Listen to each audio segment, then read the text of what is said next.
केमतानन्द सबन मो बुझ्नुभयो एकदमै खुसी लाग्यो नैन सबन मो र त्यहाँ केमतानै वेत चले चुरु खैबरी दुई शब्द पोल्यो मारे तिफुनी फु तमुगिर पोल्यो मारे मलाई बेसरी छैन म एउटा प्रश्न सोध्न चाहन्छु तपाईहरुलाई तपाईहरु यहाँ उपस्थित हुनुभएका दर्शक महानुभावहरु मध्ये कति जनाले गुरुङ भाषा बोल्नुहुन्छ महानुभावहरुले हात उठाइदिनु होला कृपया नबुझ्नु त छैन मैले बुझ्नु हुने मात्र भन्छु है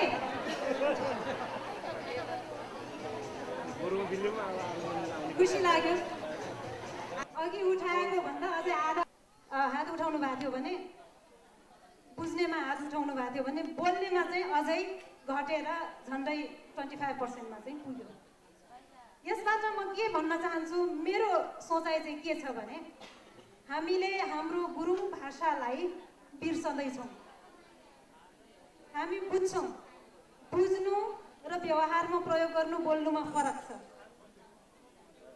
र यही क्रिया जारी रहने हो भने हाम्रो यो जेनेरेसनले हामीले त बोल्छौं कतिपयले बुझ्छौं कतिपयले त्यो पनि ठिकै छ तर हाम्रा पछि आउने जुन नयाँ सन्तति भावी सन्तति छन् नयाँ जेनेरेसन छन् के तिनीहरूले हामीले जतिको बुझ्ला त के तिनीहरूले गुरुङ भाषा प्रयोग गर्लान् त यो चाहिँ एउटा प्रश्नवाचक गहिरो सोच्नुपर्ने मनन गर्नुपर्ने विषय रहेको छ खैर अब यसमा विश्लेषण गर्नतर्फ धेरै नलागौं मैले भन्न खोजेको कुरा के भने हामी गुरुङ भएको नाताले हाम्रो भाषा तथा संस्कृतिको जगेर्ना गर्न आवश्यक छ र हाम्रो भाषा गुरुङ तपाईहरुलाई सर्वविदितै भएको कुरा हो यो चाहिँ मौखिक रूपमा हस्तान्तरण हुँदै आइरहेको छ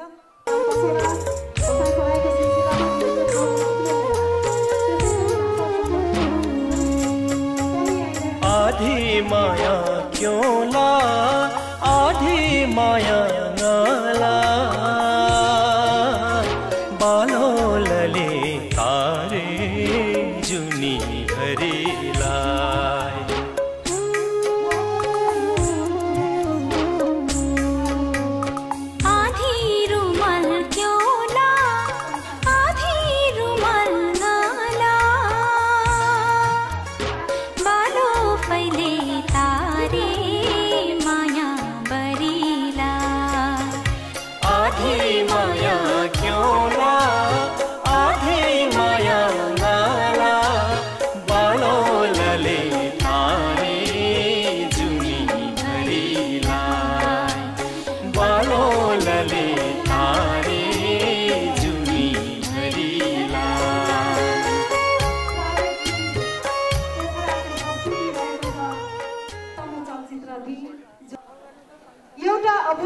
कहिले नमेटिने एउटा छापको रूपमा रहनेछ यो चलचित्रको माध्यमबाट र यस्तो चलचित्र बनाउनका लागि पर्ने मुनाफा कमाउने दृष्टिले हैन आफ्नो भाषा र संस्कृतिको क्षेत्रमा अभूतपूर्व योगदान पुर्याउनका लागि कटिबद्ध केही महत्त्वपूर्ण व्यक्तित्वहरू हाम्रा अगाडि हुनुहुन्छ उहाँहरूले निर्माण गर्नुभएको छ विशुद्ध तमु भाषा अथवा गुरुङ भाषाको चलचित्र धेरै चलचित्रहरू आइसके तपाई हाम्रा सामु मलाई याद छ केही वर्ष अगाडि झन्डै 2 वर्ष अगाडि भनौं यही हलमा म प्रेस्यो हेर्न आएकी थिएँ अभियान फिल्म्स प्रालीकै प्रस्तुति थियो प्रेस्यो र त्यति बेला मलाई आफ्नै प्रेस्यो हुनाको क्षण समेत ताजा बनाइदिएको थियो त्यस चलचित्र यानी कि विशुद्ध भाव बोकेको थियो संस्कृति बोकेको थियो त्यसै गरेर आज तपाईकै घरभित्रका कुरा बोकेर आएको छ तमु चलचित्र दि अभियान फिल्म्स प्रालीको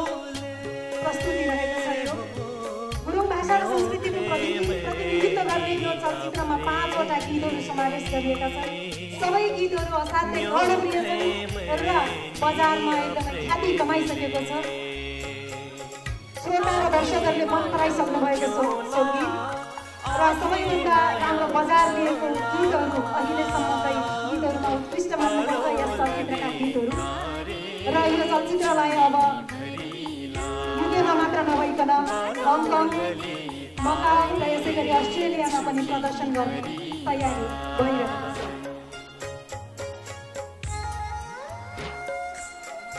र यस्तो आफ्नो भाषा र संस्कृतिको क्षेत्रमा एउटा नयाँ पाटो थप्नका लागि यो चलचित्रको निर्माण गर्ने निर्माताहरू हुनुहुन्छ श्री एकेन्द्र गुरुङ, मुसेन्द्र गुरुङ, ओम प्रकाश गुरुङ र हङकङबाट दिलीप सिंह गुरुङ, त्रिलोक गुरुङ, सत्य घले र विजय गुरुङ। उहाँहरूको संयुक्त लगानीमा यो चलचित्र धी यानि कि घरको निर्माण भएको हो। कथा र निर्देशन श्री लोकबहादुर गुरुङ र श्याम गुरुङको रहेको छ र लेखन गर्नुभएको छ लोकबहादुर गुरुङ, एकेन्द्र गुरुङ र श्याम गुरुङले। र कलाकारहरू जो तपाईँहरू हेर्न आतुर हुनुहुन्छ यस चलचित्रमा उहाँहरूको पनि म जानकारी गराउन चाहन्छु। नायकमा हुनुहुन्छ ओम प्रकाश गुरुङ, तर निर्माता ओम प्रकाश गुरुङ होइन, नायक ओम प्रकाश गुरुङ अर्कै व्यक्ति हुनुहुन्छ। र यसै गरी नायिकाहरू नयाँ नायिका नवोदित नायिकाहरू हुनुहुन्छ, दुईजना नायिकाहरू दिप्ती गुरुङ र रजनी गुरुङ हुनुहुन्छ।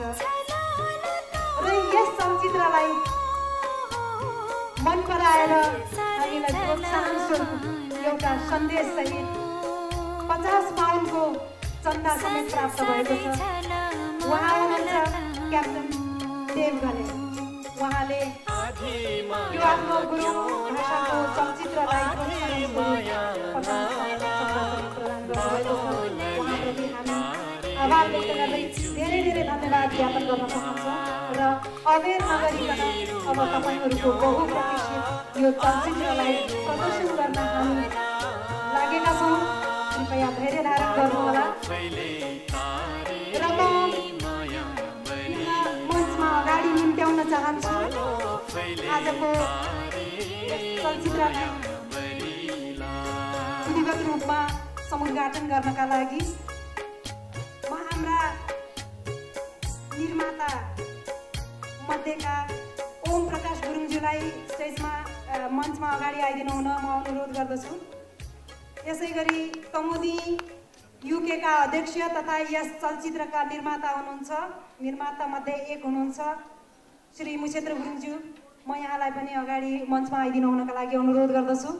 र यसै गरी निर्माता मध्येका अर्का एकजना हुनुहुन्छ हाम्रा गुरु एकेन्द्र गुरुङज्यूलाई पनि म मञ्चमा अगाडि आइदिनु हुनका लागि विनम्र अनुरोध गर्दछु। हजुर, हाम्रा निर्माताका प्यानल ठुलो छ, हङकङबाट पनि समावेश हुनुहुन्छ, तर यति बेला हामी युके स्थित निर्माताज्यूहरूलाई मात्र यहाँ निम्त्याउन सफल भएका छौँ। उहाँहरू हुनुहुन्छ ओम प्रकाश गुरुङज्यू, कमुदी युकेका अध्यक्ष तथा यस चलचित्रका निर्माता मुसेन्द्र गुरुङज्यू, अनि यहाँ मेरो आडमा हुनुहुन्छ गुरु एकेन्द्र गुरुङज्यू। धेरै धेरै धन्यवाद यहाँहरूलाई। र यस चलचित्रका विषयमा दुई शब्द बोलिदिनु हुनका लागि म हाम्रा निर्माता तथा गुरु एकेन्द्र गुरुङज्यूलाई हार्दिक अनुरोध गर्न चाहन्छु। यहाँहरूको धेरै समय लिन चाहन्न। चलचित्रको बारेमा कुरा गर्दा धेरै समय आउन सक्छ। चलचित्र 4 मिनेटको पनि हुन्छ, 3 घण्टाको पनि हुन्छ। चलचित्रमा लगानी गर्ने भनेको ठुलो जोखिम मोल्नु हो, तर हामी चलचित्र बनाउँछौँ। चलचित्र बनाउनुको कारण चाहिँ नि वास्तवमा तमु भाषा संस्कृतिको संरक्षणलाई लिएर हो। आदरणीय दर्शक महानुभावहरू, मैले यसो भनिरहँदा म यतिखेर हर्षले विभोर भएको छु। यहाँहरूको सामुन्ने तमुन चलचित्र निर्माताको तर्फबाट यहाँहरूलाई स्वागत गर्न पाउँदा मैले आफूलाई भाग्यमानी ठानेको छु। फेरि पनि भविष्यमा यसरी नै युकेका रङ्गमञ्चहरूमा तमुन चलचित्र लिएर हामी रमाइलो साँझमा रङ्गिने आशा र बाचा म यहाँहरू अगाडि राख्न चाहन्छु र यति कुरा भन्न चाहन्छु, एउटा निवेदन गर्न चाहन्छु कि पोखरामा अहिलेसम्मको तमुल चलचित्रहरूमा धेरै बजारमा लिएको र धेरै दर्शकहरूले मन पराएको चलचित्र भनेर चाहिँ बजारमा यसको चर्चा छ। यसमा 5 वटा गीत भर्खरै चाहिँ पुष्प बहिनीले भनिसक्नु भएको छ र यसको बारेमा जति हाम्रो गुरुङहरूको गाउँघरमा भोगेको भोगाइ छ, गुरुङहरूको परिवेशमा चलिआएको विषयवस्तु छ, त्यसैमा केन्द्रित रहेर यो कथावस्तु समेटिएको छ र चलचित्रको क्यामेरा त्यसैमा केन्द्रित छ। अब म यति भन्दै यहाँहरूलाई हार्दिक हार्दिक न्यानो स्वागत अभिवादन र चलचित्र हेर्न आउनुभएकोमा पुनः निर्माताको तर्फबाट यहाँहरूलाई हार्दिक हार्दिक धन्यवाद दिन चाहन्छु। हवस्, जय तमु। धेरै धेरै धन्यवाद एकेन्द्र तमुज्यूलाई, गुरु हुनुहुन्छ उहाँ र चलचित्रका निर्माता पनि। त तमु भाषाको यो चलचित्रले एउटा महत्त्वपूर्ण छाप छोड्नेछ पक्कै पनि। यो हाम्रो भाषा र संस्कृतिको जगेर्ना गर्ने क्षेत्रमा उहाँहरूको यो पाइला अझै पनि अगाडि बढ्नेछ, हामीले आशा राखेका छौँ। त अब पनि म स्टेजमा फेरि पनि निम्त्याउन चाहन्छु हाम्रा तमुदीका अध्यक्ष तथा यस चलचित्रका निर्माता श्री मुसेन्द्र गुरुङज्यूलाई अगाडि निम्त्याउन चाहन्छु।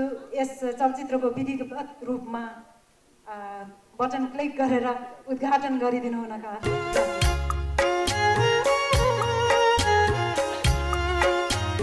यो 21औं शताब्दीको युगमा सिस्टम आधुनिक प्रविधिले फर्को मारिसकेको छ, त्यसकारणले यहाँले अहिले बटन चाहिँ यहाँबाट देख्न सक्नुहुन्न।